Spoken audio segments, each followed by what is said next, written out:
afternoon, everyone. I did a little oops there because we are unveiling production elements to that Sandra Fernandez is bringing to our live stream. So we're really excited. So I jumped the gun there. You will forgive me for that.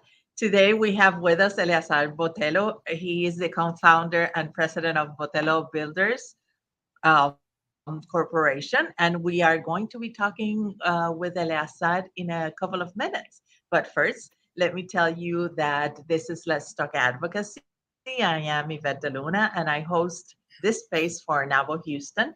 And we do this in the hopes of keeping you updated on what's going on in terms of advocacy for women-owned businesses. And as to that, I'm going to give you a an update on what's going on in terms of advocacy, and then we'll go ahead and interview Eleazar. So, in terms of advocacy, the NAWBO national agenda continues, growing strong, and we are still advocating for Congress to classify, authorize a classification for micro businesses, which are businesses that have 25 or less employees and that grows $1 million or less, which in terms of statistics, if we're talking statistics, it's the majority of businesses owned by women in Texas. It's 91% of businesses that are owned by women in Texas have zero payroll. So that classification, that the recognition of that classification is of utmost importance to women who own businesses in Texas. The other thing that we are closely watching, remember that about a year ago, October 2022, the Labor Department said we are going to revise the independent contractor regulations, and we are going to go back in time, and we are going to raise, we are going back to a a set of criteria that were used before 2021 to determine if there's there's employees are misclassified as independent contractors. So that became a little bit easier for some time in 2021, but that regulation was reviewed in March of 2021. And the Labor Department issued a proposed new ruling, and they have been working at that since. It's going to be a year now, but it was challenged. The regulation was challenged in court, and we are at that stage. However, the Labor Department, the Federal Labor Department, says they have not finished really coming up with the final regulation because they are still reviewing the 54,000 comments that the proposed regulation got. So that's a lot of comments and a lot of feedback to go through. And hopefully, after they are done reviewing the feedback, which the consensus of business owners was that it was a setback the way they had drafted that regulation. They will take those comments into consideration, and they will issue a final rule that is it's friendlier to business owners, as well as it makes justice to independent contractors. We want a balanced rule, not no one is proposing taking advantage of the other. It's just a more balanced rule. And going back to the economics reality test, which is what that was called, it's quite a burden on small business owners. So having said that, the other thing that I want to bring to your attention is that the EOC has come out of the pandemic, screaming and kicking. And just just I was getting ready for this live, and two new lawsuits that has they have to do with racial harassment and retaliation, where one was settled and the other one was presented in court. Uh, a construction company was just sued TKO Construction for sex and race and age discrimination and constructive discharge. And the other one, the one that was settled, that was out of Los Angeles, and it was a lawsuit that was brought about by employees that worked at the Riverwalk Post Acute Province Group. So this is, of course, a healthcare facility, and according to the EOC, the since 2018, the skilled nursing facility, it's a skilled nursing facility. They allowed that a class of Black employees to be subjected to racial harassment by the residents and co-workers and superiors. So this is very telling because I had not seen mm, this type of lawsuit brought forth in quite a while. I mean, the fact that the EEOC is saying you are going to be liable for what your clients, if your clients are engaging in racial slurs and that the things that constitute racial discrimination, then you are also liable for that.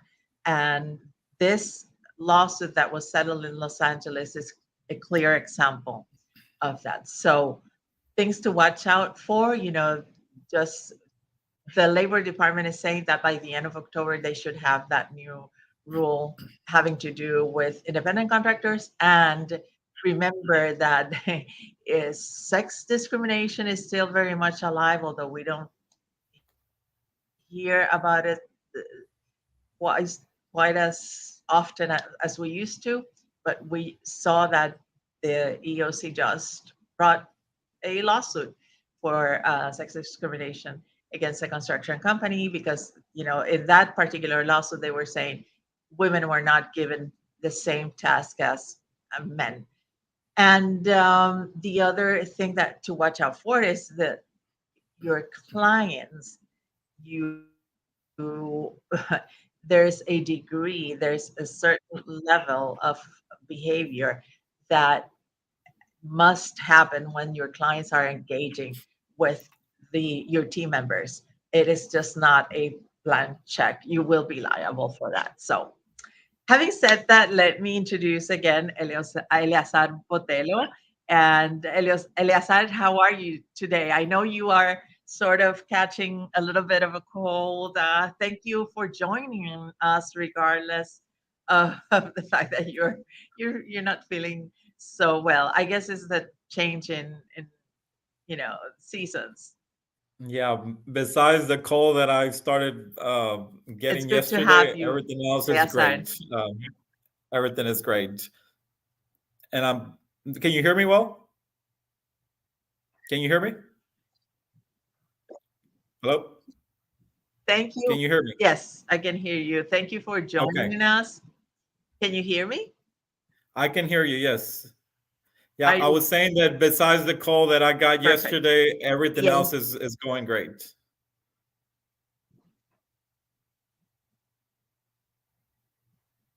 Can you hear me?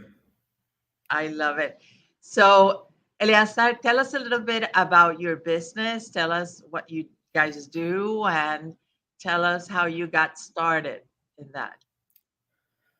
Okay, well, I will tell you a little bit about my story, my business. It goes back to almost 17 years ago that we started our company, Botello Builders. Yes. How did you? So you guys do? Yes. What do you guys do at your Yeah, company? we are a commercial concrete subcontractor company. We do concrete work for commercial projects.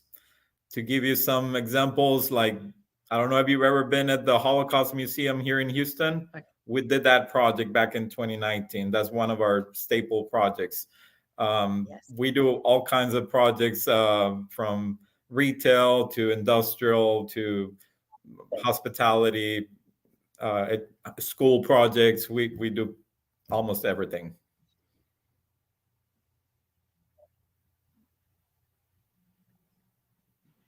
And your construction company is a family-owned business, right? That is correct. We're three It's a brothers, family owners of the business. company. I think you Yes. are having difficulty with your audio, right? Well, I can hear you, but can you hear me? It seems like there's a delay. Yes, I think Eleazar is having a little bit of difficulty. Can you hear me? There's a delay with your audio. Yes. Okay, let me try something here. Let me try to mute it and put it No, back. maybe we can try. Yeah, maybe we can try it from. Are you using your phone or are you using I'm using your my laptop, computer? my computer. Let me see if I can log in from my Okay. phone. Do you want to try your phone to see if Yes, that let me do works? that. Yes. Okay, just give me a moment, please. Yeah. Because what we're trying to do is Eleazar is a very special guest because usually we have uh, women-owned business owners here sharing with us their story. But I was talking to Eleazar in an essay meeting, and we got to talking, and his story is fascinating, as you know, if technology allows us for him to tell you, because it was a transformational type of story. It was a story that had to do with, you know, being at a place and time and stepping into shoes that really were not uh, designed for him. He was just, it was his family's company, so he was helping initially, and then he was actually working there, and that became a transformational process for him. And that is what, at least what I find, is the value and the beauty in Eleazar's story, because it tells us how entrepreneurship and owning a business is so much more than just, you know, making the money, learning how to, to make money and serve clients doing that. But it's also a journey that if you become self-aware, it can actually uh, turn you into an outstanding leader, and it will bring out the very best in you. Can you hear me So now? as we wait for Eleazar, that's one of the things I wanted him to share that story with you guys, because it's really Okay. Can you hear me very now, Yvette? inspirational. And I think let's see if technology is wanting Yes. Can you hear me us now? to hear the story or not. But I don't see that he's connected. Oh, there he is. Hi, Okay. Eleazar. How are you? Hi. Good. Can you Is hear it me better now? now? I can hear you, but can you hear me? Can you hear me? Can you hear me? I can hear you a little bit better. And I was, yes, I can hear you much better. Yes, I can Okay. hear Yeah, I you. think we're having some technical difficulties here. Now I'm Yes. connected here on my phone, and I hope that you can all hear me well. Okay. Okay. Perfect. I was telling our audience that your journey began, you know, it's a family owned business, right? So you were hired, you were helping, and then you were hired uh, as part of Botello Builders. Who founded Botello Builders? Well, we have a very unique story. Yes, it is a family business. It was founded by my two brothers and I back in late 2006 is when the company unofficially started, and then officially in early 2007, the company was finally registered as a corporation with the state of Texas. So yeah, it was the three brothers, and I'm the youngest of the three. So what led you guys to, how did you guys decided, oh, this is something that this is an opportunity for us to build a business, as Well, opposed as I to let's let's provide services like as independent contractors. Yeah. as I said, it was a very unique story. Honestly, people don't start companies the way we did with ours. My two brothers, they were working in concrete with concrete companies back then, and I was in college at the time, at the University of Houston.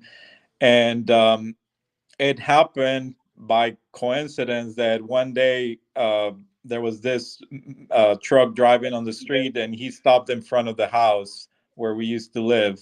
Back then, we were very young, living with our parents. That's very typical of Hispanic families. And this man stopped in front of the house to ask if they knew someone that did concrete work.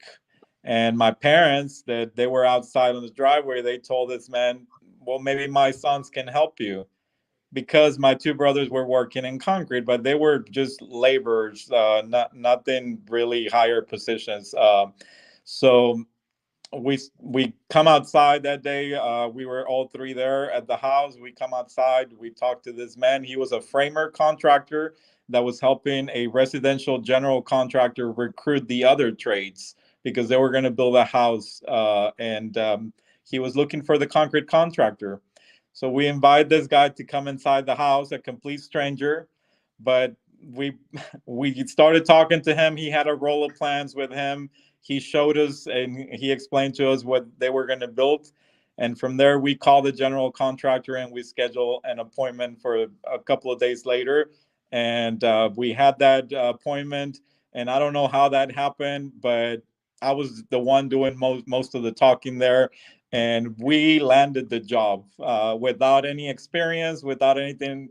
Once we got into the jobs, we realized all this, that we had nothing. Well, all we had was the big desire to get a company started, and that's how it happened. That's an amazing thing, and uh, Vita Barrio, our former president, has joined us, and she's asking Eleazar, how did that go, being the youngest, right? How did that experience? You were the youngest, and the two older brothers had all the experience, right? How was that dynamic? Well, I am the youngest, but I was the one in college, and my two brothers, they had technical careers back in Mexico. We had moved here to the U.S. a few years prior, and basically, I was the one. I guess they put me right there to be the one talking to this man. I mean, I was the youngest without any experience. They had some experience doing the work, but not selling the work or managing a project or anything like that. So we had to learn. All three of us, we had to learn from the very beginning a lot of things. But that was one of the beauties and what I always tell people. I mean, having the courage to start something and then you figure it out once you're there. And that's exactly what happened here. That once we got that job that we landed, we realized that we had no experience, no money, no credit, nothing. And then it was time to find solutions, answers right there on the in the moment, and that's what we did.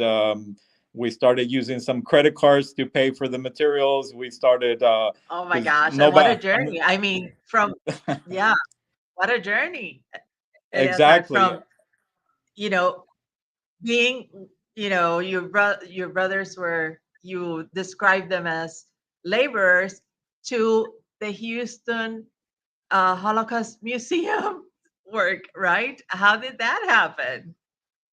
Well, that year we started with that house. That it was still unofficially, the company had not been registered. That was our very first project in late 2006, and that project took several months.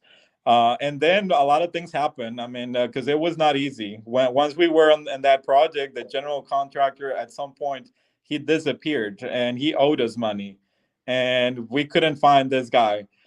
But one thing that we did that now that I think about it, we never quit the job. This general contractor, he was not managing his finances good, so he left. I don't know where.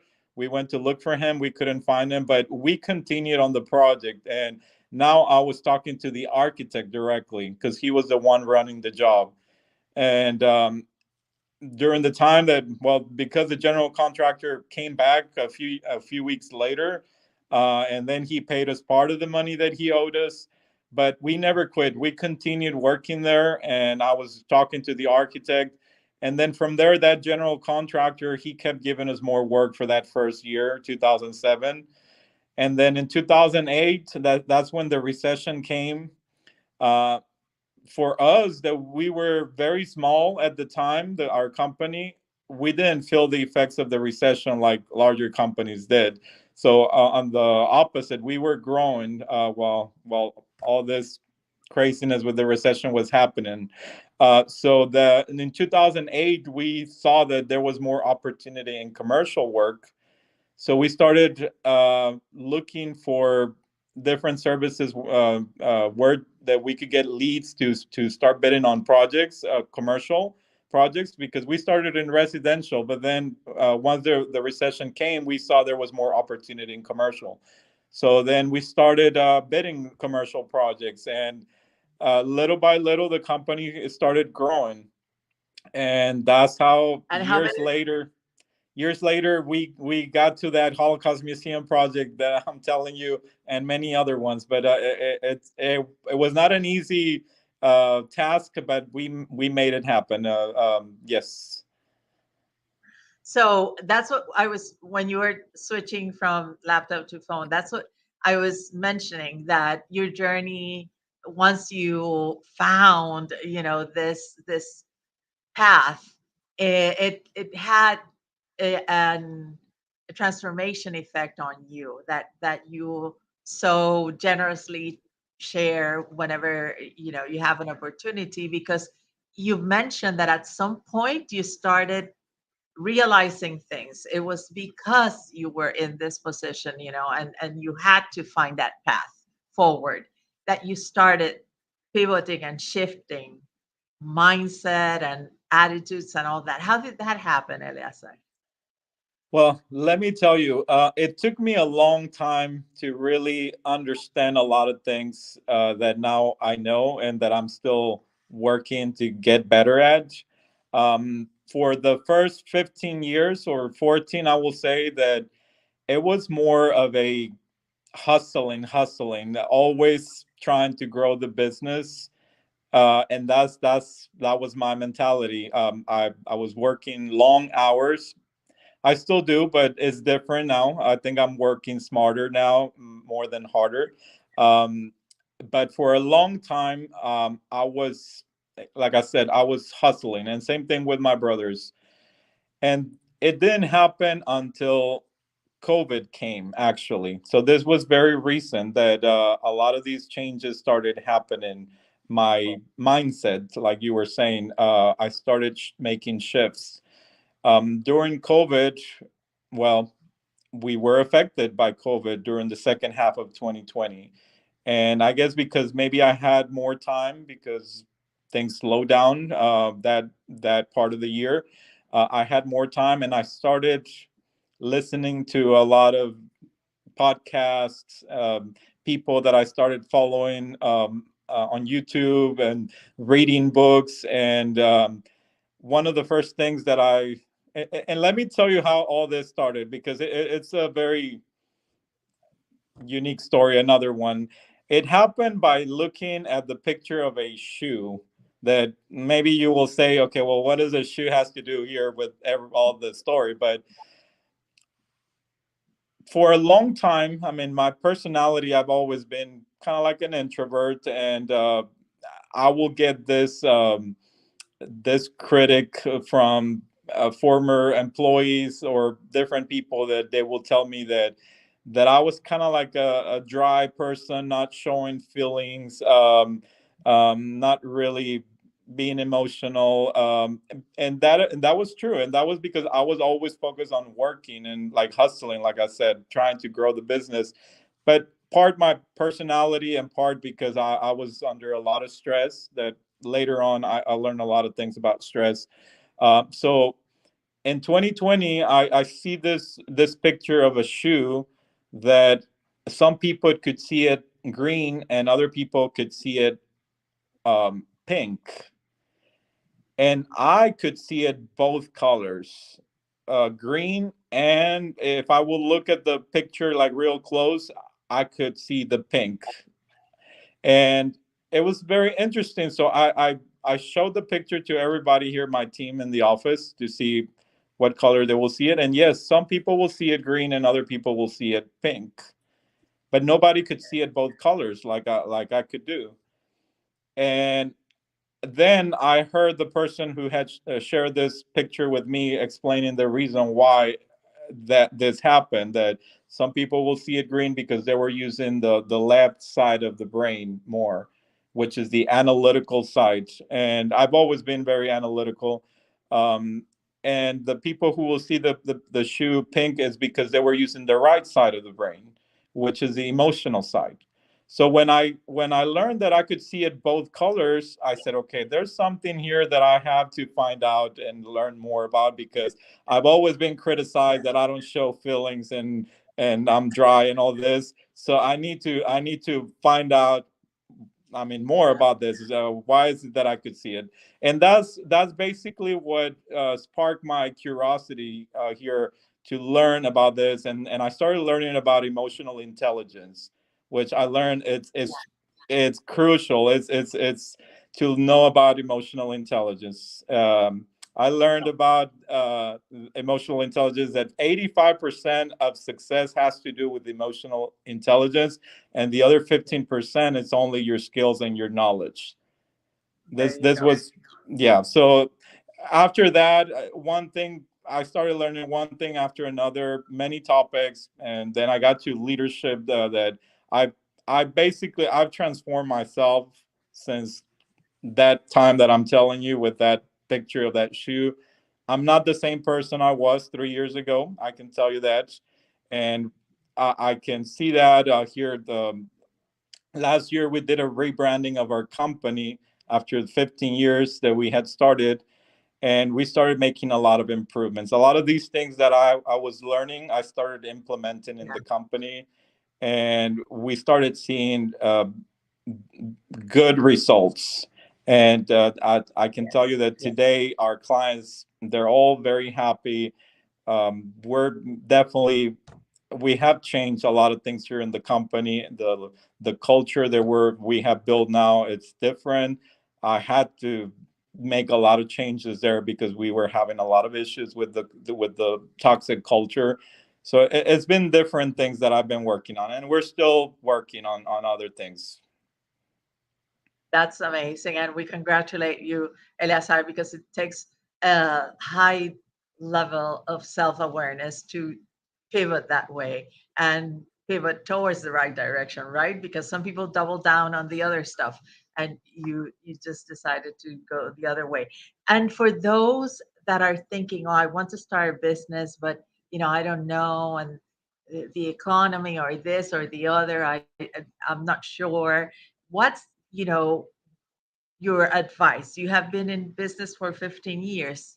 You have a staff of, I forget right now, 100 and We some. have we have Uh, about 100 employees here in the company. Yes.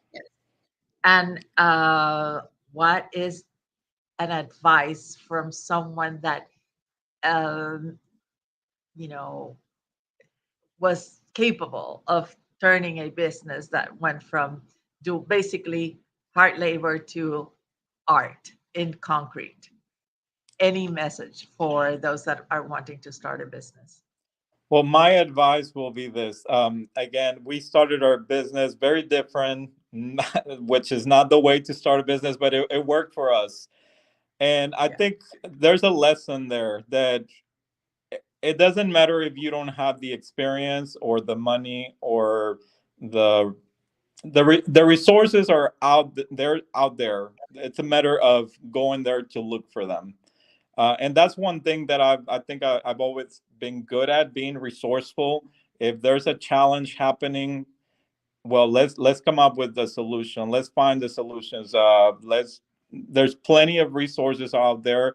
but it takes that mentality of putting yourself out there.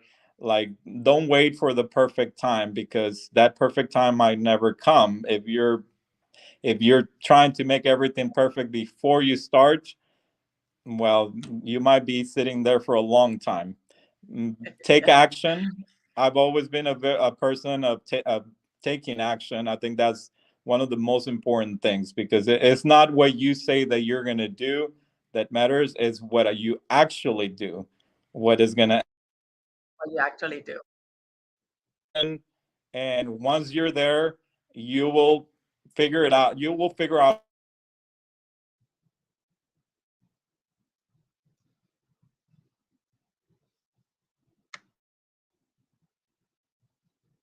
I think Eleazar, let's see if he's able to come back to us. Uh, if not, well, it has been, I don't know that he's coming back because his phone is, Can oh, you there hear you me? are. Yes. Okay, So you you can were hear me. saying that, Okay, yes, I okay. can hear you. I think I got disconnected there for a minute. Okay, I was saying that that part of taking action very important. The only thing that I will do different than what I did myself, the part of never stopping educating yourself. That's very important, because I think that's a mistake that I made once I graduated college. I was always hustling to grow the business, but never really taking the time to continue my development.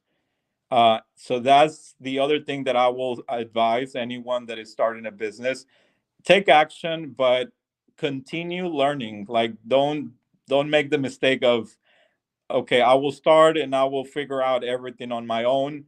There's a lot of things that we don't know ourselves, and there's resources out there. There's people who can help you.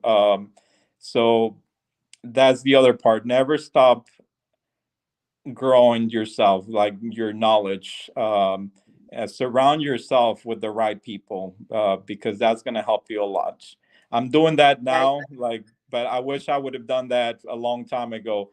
Still, I mean, it's not late, but definitely that's gonna give you an advantage. Definitely. Thank you so much, Eleazar, for those words. Because whether you're starting a business or you're a business owner, a seasoned business owner, that advice definitely we can, abide by it, because it's a never ending journey. And entrepreneurship is and leadership. It's an amazing way to develop your best self. So thank you so much for joining us, Eleazar. It's been a pleasure.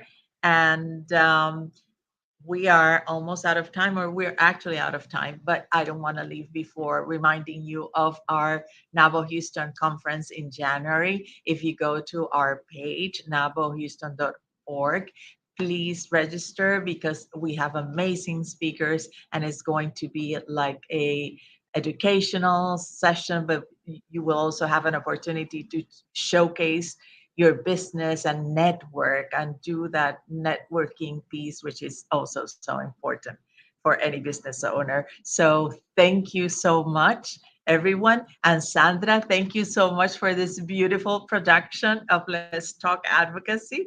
I'm really excited, uh, from now on, how this is going to look. Although today technology decided, don't want to really cooperate, but see, we did it anyway. So thank you so much. Thank you for having me. Bye-bye.